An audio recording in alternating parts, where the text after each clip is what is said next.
वहीं संस्कृति समन्वय और आध्यात्मिक एकता को बढ़ावा देने वाले काशी तमिल संगमम 4.0 का आयोजन काशी में किया जा रहा है। मुख्यमंत्री योगी आदित्यनाथ ने वड़क्कम काशी और हर हर महादेव के उद्घोष के साथ नमो घाट पर काशी तमिल संगमम 4.0 में सभी का तमिल भाषा में स्वागत किया।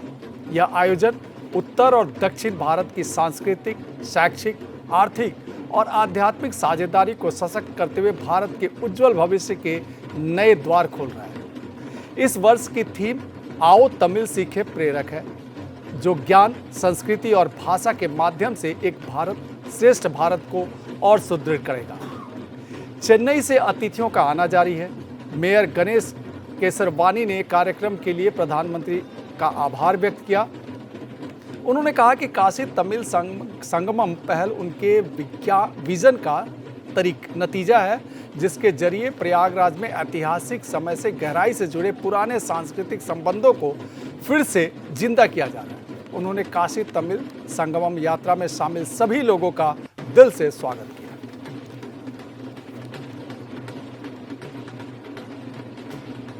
माननीय प्रधानमंत्री जी का हृदय से अभिनंदन करूंगा कि उनकी सोच का परिणाम है काशी तमिल संगमम यात्रा, जिससे दो संस्कृतियां जो आंतरिक रूप से पुरातन प्राचीन समय से ही एक है, लेकिन इस देश के अंदर कुछ राजनीतिक महत्वाकांक्षाओं को प्राप्त करने वाले लोगों ने भाषा का जो विवाद खड़ा करके भारत को कमजोर करने का प्रयास किया था, उस प्रयास को समाप्त करने के लिए माननीय प्रधानमंत्री जी ने काशी तमिल संगमम यात्रा का शुभारंभ किया है और चौथे चरण की यात्रा कल अपने प्रयागराज के अंदर आ रही है।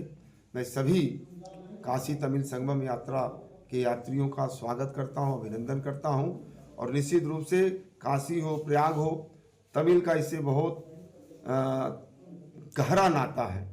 आदि शंकराचार्य भगवान यहीं प्रयाग में कुमारिल भट्ट जी के साथ संवाद किए और इसी प्रयाग की धरा से शंकराचार्य की उपाधि भी उनको प्राप्त हुई। तो निश्चित रूप से दक्षिण और उत्तर का एक बहुत ही मार्मिक नाता सदैव से रहा है। उस मार्मिक नाते को इस काशी तमिल संगमम यात्रा के माध्यम से एक नई तीव्रता प्रदान हुई है, एक नई गतिशीलता प्रदान हुई है। इसी को ध्यान में रख करके माननीय प्रधानमंत्री जी के इस भाव की से प्रेरणा लेकर के प्रयागराज के अंदर तमिलनाडु के पूज्य संत थिरुवल्लुवर जी की एक प्रतिमा भी हम लोगों ने रेलवे स्टेशन के सामने लगाई है, जो उत्तर और दक्षिण को जोड़ने का काम करेगी। प्रयास है कि काशी तमिल संगमम यात्रा के दौरान इस प्रतिमा का लोकार्पण भी हम लोग करेंगे। तो निश्चित रूप से इसका एक बहुत बड़ा संदेश तमिलनाडु की जनता के अंदर भी जाएगा। जो लोग भाषा का विवाद खड़ा करके देश को कमज़ोर करने का प्रयास कर रहे हैं, उनको जवाब भी मिलेगा। मैं हमारी प्रयागराज की जनता सदैव से काशी तमिल संगमम यात्रियों का अभिनंदन करती रही है। कल हम लोग उनका हृदय से स्वागत करेंगे, अभिनंदन करेंगे।